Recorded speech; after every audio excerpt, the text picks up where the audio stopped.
Hi, I'm Alicia. I'm an incoming Goldman Sachs analyst, and this is Lepas Sekolah. So, Alicia, your story begins a little differently compared to other Malaysians we've interviewed on Lepas Sekolah. You were actually born and raised in the UK. Can you start by telling us about your ambitions growing up, how your environment influenced that? I would say that my ambitions really varied growing up. I watched a lot of Korean dramas, so there was a lot of law and medicine as my ambitions growing up. And I think that they tended to glamorize it a lot in terms of the academics and also the hardworkingness and the work and life balance as well. However, growing up, I realized that it was a bit unrealistic, especially having to do the tedious university years, getting qualifications as well. And so I then delved more into economics and business. And economics really stemmed from my favorite economics teacher in A level. And yeah, I think that really inspired me and helped me grow as a person, not only for my academics, but for my life as a perspective as well. And how was it like studying in secondary school in the UK? How does it compare to Malaysian secondary schools? I know that Malaysian secondary schools can actually focus a lot on memorization as well as the vast education system as well and the borders with the materials. However, I think that in the UK they tend to focus heavily on critical analysis, evaluation, and also comparing different perspectives as well, especially when I'm studying English language, business, and economics. I think that those really required a more critical perspective and also required me to think outside the box as well. I do think that memorization was a key skill. However, developing it further and applying skills like econ graphs and also different theories from English language for my A levels were really important. So, from my understanding, A levels is the most common route that British students pursue for pre university, and this was the very route that you took as well.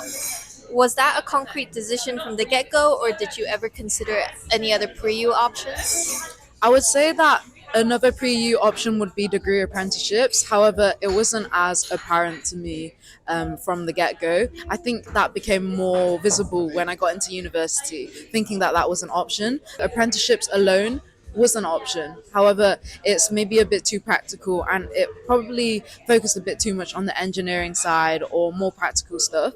So I felt that actually university at that time really aligned more with my expectations, like focusing on university social life, making core memories, as well as how my parents grew me up to believe university would be like as well. What subjects did you take for A levels? I took economics, business studies, and English language. And how did you go about choosing that combination of subjects? I remember actually sitting down during my A level decision part and I was thinking, do I go medicine? Do I go law? Do I pick maths? Because that's so fruitful and so rewarding in terms of opening up flexibility for university as well. Although economics wasn't something I pursued earlier, it was a bit of a step. However, I said I would just try it out in the first 2 weeks and see how it goes. And in the end, I truly loved it. And I think that was the most rewarding out of the three subjects. Would you then also say that economics was the most challenging subject, maybe? For sure. I think my teacher describes it as learning a new language, especially how I would say 50% of the class already studied that during GCSEs. And so that really felt that I had a disadvantage. And I always asked her, oh, am I going to be okay? Because first year AS level was going to be practically very similar to GCSE. And I felt that they were very confident in terms of the syllabus as well. However, me stepping into it, she did just reassure me, actually, you might work even harder and you would then develop even more confidence later on in the long term. So I think that was really important. And also, it was the most challenging. However, I got the most out of it. And what kind of personality do you think a student should have in order to excel at A levels as a pre university route? I would say them being tenacious, being able to focus on different subjects at the same time, as well as having to time balance and prioritize is very important. And I'd also say someone that is driven, being able to balance your social side, make memories with your high school friends, as well as focusing on your family because then you're going to go to university afterwards is very important. And so I think the grit and the determination is heavily important. Now we're going to move on to the university segment of this interview. So, Alicia, you are studying, wrapping up actually your degree in IBFE at the University of Manchester. What does IBFE stand for? How did you come to decide that this is the degree that is right for you, and why Manchester? IBFE stands for International Business, Finance and Economics. I think it's quite broad, however, you can choose to specialize in second and third year. And I think that's really important because in first year, it builds up the basis. You can study introductory statistics. You can actually study the advanced side as well. It depends on whether you studied that in A level or IB, for example. And so it really develops the foundation for you to be able to excel at second year courses, as well as understand the micro and macro side a bit further because there's a lot of algebra involved and integrals and differentiation as well. The reason why I chose Manchester was mostly because of my brother Aidan, and he went to University of Nottingham. However, he already knew that I would really value the diversity in Manchester, as well as there's a Chinatown, great food restaurants, and it's also a city campus as well. So I don't think I regret my decision at all. And generally speaking, what was university life like for you inside and outside of the classroom? It was very free, very flexible. Inside the classroom, I tried to make friends with my course mates, and I just had a very small circle and we stuck together. And so seeing them in class, especially in almost all classes in first year and in my modules, that was very, very beneficial. And also learning the syllabus outside of class and revising with them was very important. And outside class, I would say I really put myself out there and stepped out my comfort zone to try and become more extroverted, change my MBTI artificially, and also join societal events. And I think those societies really helped me grow as a person, as well as meet amazing people and build my connections as well.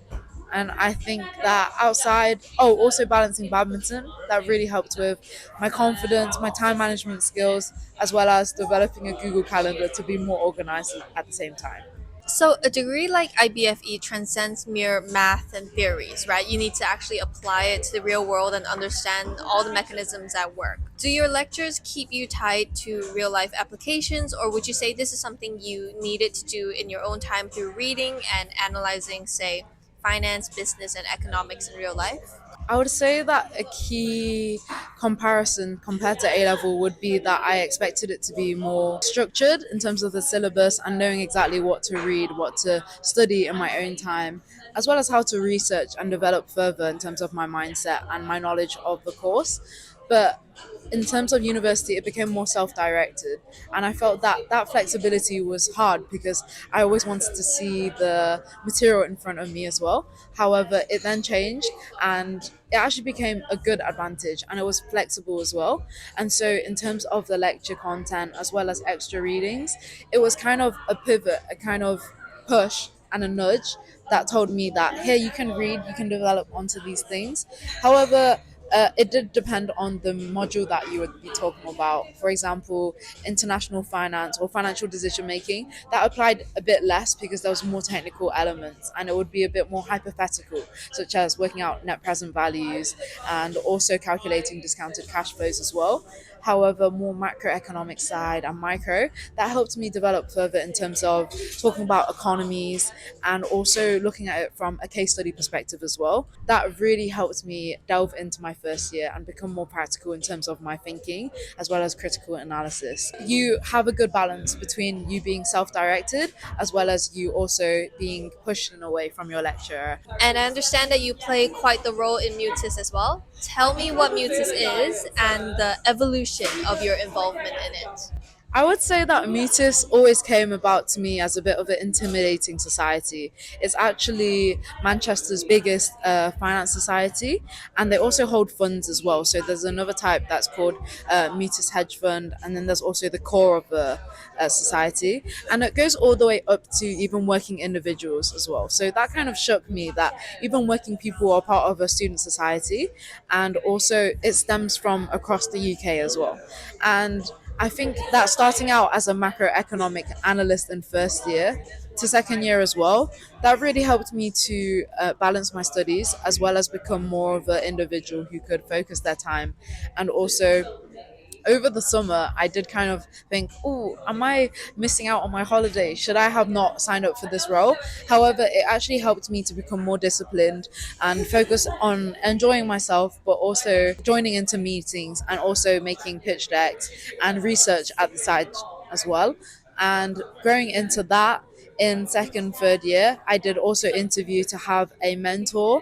And so I then had a mentor in from PwC. And so she really helped me with the consulting side. And having my springs at that time for internships, I was unsure on what pathway I should take. So her being a working individual already and being an alumni senior from Manchester, she really helped provide guidance as well as confidence for an unsure first year, second year, who didn't really know how to navigate a career in the UK. And building onto that, after maybe 2 months of being part of a mentorship program and securing that from my interview with Mutis, I was then offered another mentor from JP Morgan, and they did do a core screening to check whether I would be suitable and whether I had the attitude that they would really want for it to become truly rewarding for both the mentor and the mentee. And I think that was one of the best things that happened to me. Till this day, still does meetings with me and catch ups, and he truly cares about how I think. Having a career in Goldman Sachs now, I truly think that he helped and he also pushed me to have that. And all the way from, oh, what I should interview, what I should study, and what I should do before my summer internship practically. For example, learning how to code in Python. That's something I should pursue. And also pivot tables on Excel, shortcuts. I think that that heavily helps. And so I think not only being a society that can help you academically, but also you as a person to grow was very important. And I think I hold it close to my heart as well. So, anyone who's looking to pursue a career in the future in business, finance, and economics, you would highly encourage them to join Mutis if they can. For sure, not only Mutis, but also coming from university, just joining whatever societies you have and things that you can resonate with, people you can speak to is very important. Now, I want to pause on the academics and career talk for a little bit and touch on badminton really quickly. So, you play badminton competitively, yeah? Yeah. Yeah. And I've seen you play and you're good. So tell me how badminton kind of fits into your routine and your life, and where did this passion come from? Okay, so growing up, I think that I played since I was maybe 12 or 14 years old, so it's been quite a while. And because my dad was very much a big fan of Lee Chong Wei, Lin Dan, and also just an avid fan, I would say. I then got into training and I represented my county in Lincolnshire. I trained almost 2 to 3 times a week. I then stemmed into university. I just decided to trial. But even before that, I had the misconception that I wouldn't be able to balance my time. However, it was very, very fruitful in the end for me to be able to trial and then become part of a university team. And I think that was very important for me to become friends with people. And also, it became a really big part of my life in first, second year, and all the way up to my year now. And my training now is probably 2 to 3 times a week. Being able to see peers that I used to play against in the badminton Inglet circuit when I was a kid was really cool as well. And also being able to train with my friends and then also developing into becoming a diversity and inclusion officer, that was really important to me because I had a role as to play. I wouldn't change any of it. And actually, it helps me with my time management, organization skills, and also it helps me balance academics, making friends socially, and being part of those societies, but also having a separate life in terms of badminton to de stress as well as to exercise as well. So let's move on to employability, internships, and your spring weeks. You have been an extremely busy person outside lecture halls, and I was thoroughly impressed when I was looking at your LinkedIn, really. You've done the internships and the spring weeks, which we'll get to in a bit. But first, I wanted to ask, did you have a strategy in mind when you were thinking about your employability upon graduation? I would say that I did heavily focus on the firms that I applied to in terms of strategically getting my foot through the door and having a kind of brand name to back me up and support me on my CV. However, I did really think about it spontaneously as well and think, whichever doors open, I should just take. I'm not a chooser at this rate. But also, I think growing along from springs to summers, that also did help me develop my confidence. In first year, being exposed to Mutis as well as IBFE, and speaking to my peers, investment banking was a heavily motivated route, and it almost was pushed to me. And I felt that it was very, very common to pick to do in first year. In terms of picking the firm that I wanted, there was the Big Four for accounting, and there was also MBB for consulting as well. And I think that me as a person just truly grew to truly understand what kind of personalities do these companies hold as well. For example, Goldman Sachs might feel a bit elitist in a negative way, but also in a good way is that they strive to be leaders. Most of them play sports, for examples, and I think that that is a very niche thing to think about, and that's also something that my mentor from JP would tell me about. And I think that also shaped how you would write a cover letter and how you would focus on whether you helped charitably and how you became more extracurricularly strengthened as an individual as well. I went with the flow and I just took it with my stride as well. Find out what you like and dislike and what you truly value in terms of a firm and their culture as well. Yeah. Now let's talk spring internships. You have CIMB, EY, PwC, and Morgan Stanley on your resume. That's quite the list. So let's start off easy. For those who might not be familiar, what is a spring week? A spring week is basically an internship, and it's probably 1 to 3 days in the UK, and you do it in your first year and it will be in your second year if you're doing a 4-year course. And it's kind of a step through the door into the company's eyes. It's not too technical and they don't require too much technicality in terms of the application process, and overall it goes from spring internships, and hopefully if it's convertible you can convert it into a summer internship, which is probably about 1 to 3 months as well. And then after that, if you convert it, then it'll be a grad role. And so if you look at that pipeline, actually it's very fruitful, and so you should apply to as many as you can as early as you can. And what is the typical application process for spring weeks? Is it just an application, an interview, and then you may or may not be in, or is it a lot fleshed out? I think it can really vary depending on the firm and the role that you're applying to. For example, for some of them, you would get the CV check first of all, and then you would get the hire view, which is a digital online interview where you speak to a camera. That's very awkward at the start, but you would get used to it as you do more. And then also you would then do maybe competency-based questions, as well as maybe typing up some questions for them to learn a bit about yourself. And then depending on the role, you would also have technical questions as well. That's during the video interview, and there may be different stages to that within, but I would say maybe 2 to 3 stages on a baseline as a minimum, and then maybe it can go all the way up to 5-6 stages depending on what you're applying to as well. And what are some goals you think students should go into spring weeks with? Any skills in particular they should be looking to hone? Any connections to make? I would say being eager and being hungry to learn more. I think that, for example, when I was part of going into a UK EC career fair for Malaysia, I did know that I probably wouldn't be able to secure many roles because I'm not a Malaysian national. However, I remember them describing that I had the light in my eyes to learn about their role, and that I truly resonated with what they were talking about. For example, strategy roles, consulting or banking. And that really helped me connect with them on LinkedIn, as well as on a personal level as well. And them knowing that you're truly motivated to learn and be part of the firm is very important. Be tenacious, have that grit and that determination to truly gain those experiences and also connect as a person is very important. And also not to think that you have to gain some sort of utility from every person you speak to, but also just to learn a bit about them as a person as well is very important. And I think that that transcends to life lessons as well, where you can learn so much about a person and their experiences as well.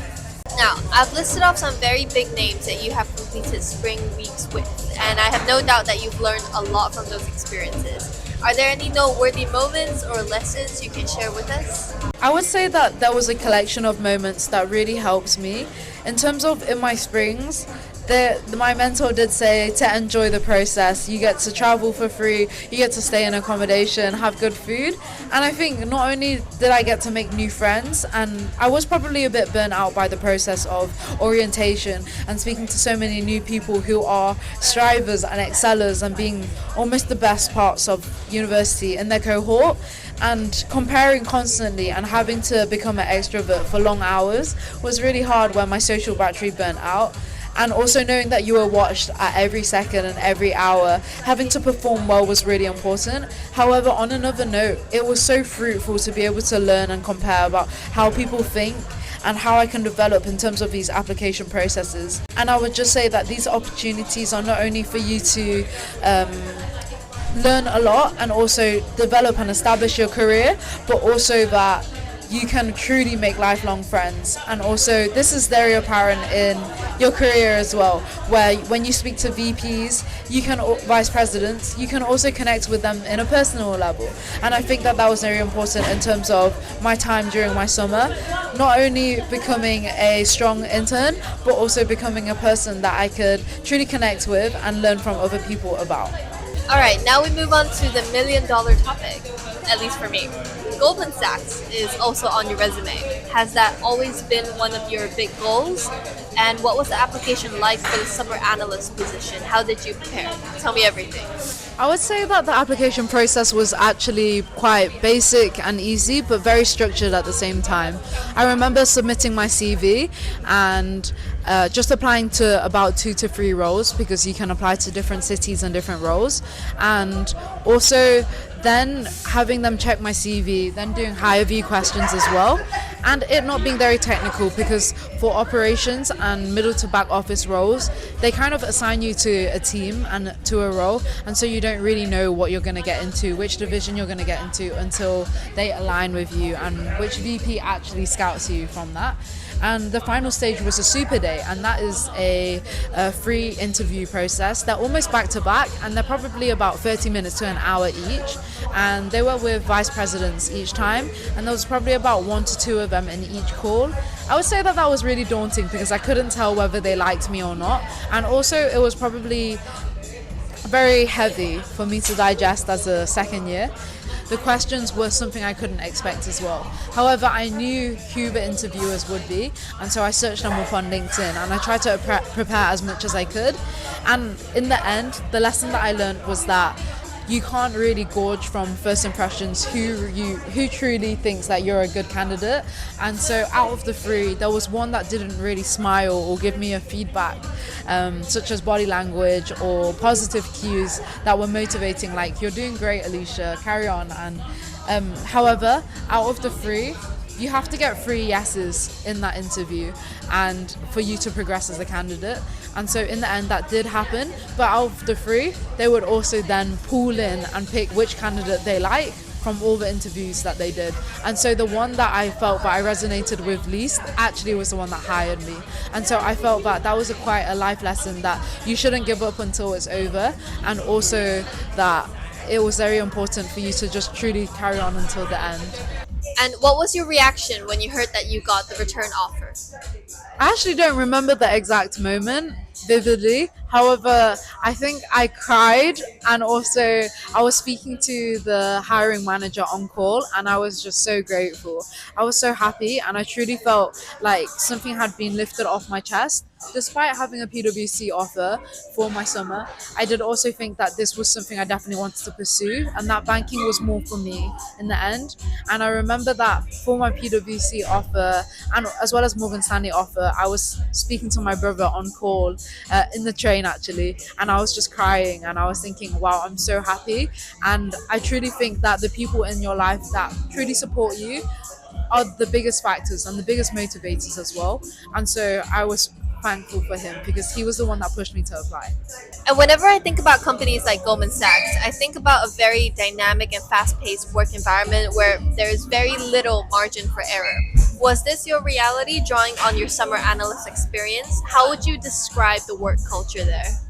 I remember saying that part of my end of summer internship presentation, they made us do a reflection, and I remember thinking that the company and the industry as a whole is really cutthroat and they're almost really elitist and they expect no mistakes to be done, and that attention to detail is very important. However, there was a heavy contrast, and for example, the catch-up culture was so supportive, so kind, and everyone was so open to being able to talk and teach me and guide me and support me as an intern.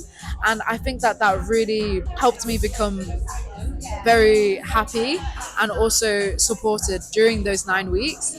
And I also think that there was actually openness in terms of making mistakes. They almost encouraged it and also encouraged you to ask questions as well. For example, learning and balancing about 5 projects where all of them were very different, and I had to seek feedback at very frequent points with my manager and also with the point of contact I was working with. I worked with compliance teams, engineering teams, and sales teams, and I would hear negative feedback all the time. However, that's something that you will choose to flourish with, and also think that is a good thing because you're actually growing. In the banking and finance industry, connections is something that people really emphasize. Do you find networking daunting, and how do you go about it? I would say that networking for sure is very daunting, especially if you are ambivert or introvert. It's something that doesn't come naturally as well, coming from university, because you're not expected to go out of your comfort zone. However, I think resources like LinkedIn and social media really helps as well. If you're eager and you truly want it, it's something that you need to speak to people and learn from them, and as well as understand the raw experience of how they perceive their career and what they have learned from their lessons. In terms of how I navigate it, I would say that you would have to resonate with them. For example, go to the same university with them, grow up in the same city, study the same course, or also on an emotional perspective, think about what they have been through and how you can truly relate to them as well, in order to not only become friends but also make a meaningful connection. And I think that relating with them at the start and also showing appreciation, gratefulness, and also respect for their time is very important. And what do you think are the qualities you have demonstrated that compelled Goldman Sachs to give you a return offer? I would show maybe resilience and tenure, and I would also think that being able to develop a portfolio of people that could back me up was very important. And I know that this is a niche example. However, playing with the badminton and representing for them in the team, playing against Forvis Mazars, EY, and also becoming a kind of person that could speak to people, being a very amicable person and a team player was very important. And a niche example would be that I became friends with 3 vice presidents, one probably from the engineering team, another from a wealth management team in sales, as well as another one from change management. It was kind of like having 3 Avengers back me up, and they almost helped supported me in all different ways, and having to be able to catch up with them in real time as well, and them asking me, oh, did you get the end offer in the end? I'm so happy that you're coming back, was very important. And I know that it can feel daunting at the start because there are hierarchical levels and there's respect that you should show as well. However, it's very important that you reach out and also that you develop those that communication, as well as have the confidence to be able to speak to those people is very important. And it's safe to say that you will be starting your career with Goldman Sachs. What is the long term career plan here? Are you planning to stay in finance for the foreseeable future? I hope to stay within banking and finance in the foreseeable future. And starting out, I'll be very excited to have a career in London, where it's very fast paced. And I know that there'll be a lot of challenges in terms of connecting with my family, friends back in Lincoln and Manchester. However, I know that there will be so much growth, as well as it being the capital of UK, and being in a very fast and also striving and growing company is very important. And I would say that me as an individual in the upcoming years, I will probably just go with the flow, and hopefully going from a back office middle role to a more front office middle role is something that I would want to pursue, where I can speak more to clients and maybe have more of a balance in terms of communication and working on things that I truly resonate with more, and also developing my skill set to become better as a person and a well-rounded individual to become more employable as well, where I can develop in terms of coding, communication, negotiation. Developing those soft and hard skills would make me become a more well-rounded and strong individual as well. And lastly, can you describe your journey Lepas Sekolah in 3 words? I would say it has been fruitful, it has been thrilling, and it has also been very fun. I'm Alicia, and this is my journey, Lepas Sekolah.